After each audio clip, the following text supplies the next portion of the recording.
Is up, Jamily? This is JAMIROQUAI 2000, and welcome to my review of the Automaton album, my track-by-track review of Automaton, JAMIROQUAI's 8th album that was released today on all major retail websites and media distribution sites in Europe and Japan. The album will, of course, be coming out here in the United States on the following Friday, April 7th. So let's start off this review with my first impressions of Automaton. I did buy the album, and I listened to it extensively, like ridiculous amount of times, at least 10-12 times per track, just to pick up every nuance, because this album is something. My first impressions is this album has the best music production of any JAMIROQUAI album since Synchronized.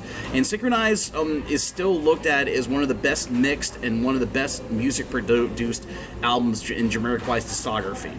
Also, another amazing thing about Automaton, first impression, it is a bass-driven album, and I cannot say enough props and enough compliments to JAMIROQUAI bassist Paul Turner. He is really amped up the bass on this album. His licks, his hooks, just his overall bass work on this album is absolutely Stuart Zender quality, and props to Paul on this album, because this is a really awesome bass-driven album.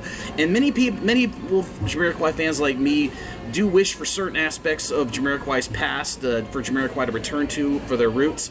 Well, you know what? On Automaton, they returned to the roots of their bass, and they did an amazing job. This is the first real bass-driven JAMIROQUAI album since probably Dynamite, and yeah. And as for the music aesthetic for this album, JAMIROQUAI is still sticking to the Futura funk, as I like to call it, Futura funk. But they are making their first, and this is going to be a bit of an evolutionary step for JAMIROQUAI. They're making their small evolutionary steps into the EDM medium now, with some of the music used in the effects used in the synth effects used on some of these tracks. So let's get into the tracks, okay? We're gonna go to the first track, "Shake It On." What an amazing opening track!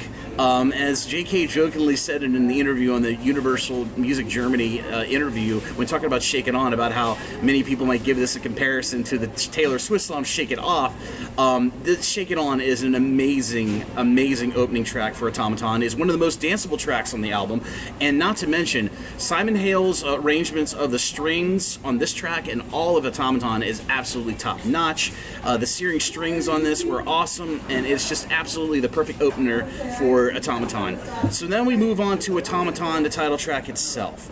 And very lyrically par, of course, with the future cautionary awareness of virtual insanity. This is vintage JAMIROQUAI, or at least vintage new sound JAMIROQUAI.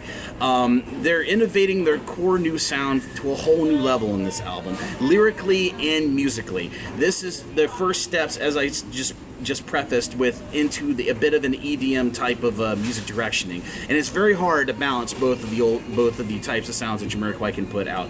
But don't worry, the electro and the EDM sensibilities do not overshadow the importance of lyrics, which of course is a cautionary tale about reminding humanity not to forget their humanity whilst in the midst of a bewildering rout of technological advances. But it's a great title track. We move on to what was the second single from Automaton, Cloud 9. It is the perfect single song, and what I mean by single song is it is just the perfect song to put for a single release.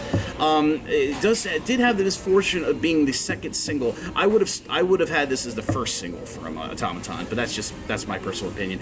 But it does have some of the Cloud 9 has some of the most memorable chorus hooks in all of the Automaton album, and is one of the first really chill tracks for Automaton. So yeah, great track. Now we move on to Super Fresh, and Super Fresh for me is the beginning of what shaped up to be one of the best song runs on a JAMIROQUAI album, probably since A Funk Odyssey. And what I mean by a song run is just back-to-back brilliant songs just in a row, in a run on an album.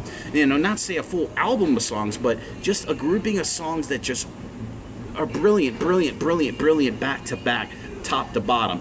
And Super Fresh begins the song run. And it was intended to be a looser companion to the technological cautionary tale that was Automaton, but it does not disappoint. Another song that is coupled with volcanic boogie factor bass work and very akin to past JAMIROQUAI song. The boogie factor on this song is very akin to the past JAMIROQUAI songs like Can't Heat.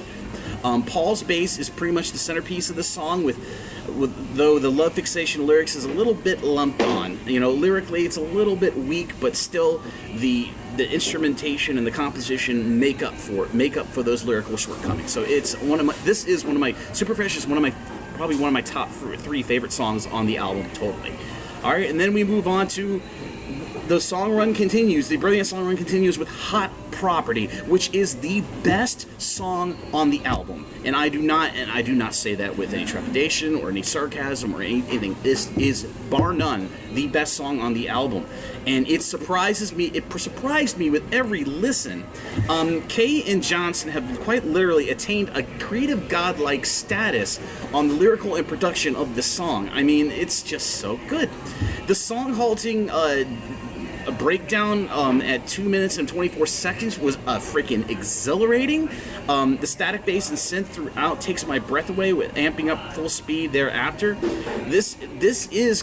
Hot Property is of course a song about ladies of the night, and this song has got so much layering and so much going on that it is just an astounding track, I should say. It's an astounding track, and you hear something new every time you hear it, and that was an old sensibility of past JAMIROQUAI material, especially in the old sound. Back then, people were listening to JAMIROQUAI songs to find every little nuanceical thing that was hitting, like say a cowboy at Cowbell Hill or a whistle there. Hot Property is yet a return to that old JAMIROQUAI sensibility of secret sounds, as old fans might call them. So Hot Property, outstanding track, absolutely outstanding track. And then we come to, yet the song run continues. We come to a song called Something About You. And it's a bit of a groovy trick around the block kind of track for Automaton. It swerves and saunters around with expected synth swipes, comforting the bass licks like a tight leather jacket. Just a great little showcase. Another great showcase for Paul Turner's bass work, as he takes a simple bass line, which is just cushioned by a great Rob Harris snappy guitar lick. A solid track. And that's the first 6 songs from Automaton. This is my part 1 of my track-by-track review of Automaton, so I will have part 2 up in a little bit, but I hope you enjoy this part 1. I have put links in the description of this part 1 review of where you can hear Automaton right now. It is currently available. It is available here in the United States on Spotify, so you can listen to Automaton before it comes out next Friday. I have put links to where you can buy Automaton, all that in the description of this video down below, so be sure to check it out. And as I said, I hope you enjoyed this part 1 of the review. Part 2 of this review is where things get really interesting. This is where the meat of the album of Automaton really comes out, and where the experimentalism of Automaton really gets shown. This is JAMIROFan 2000. See you next with part 2 of my Automaton track by track review here on the JAMIROFan YouTube channel. Bye, everybody.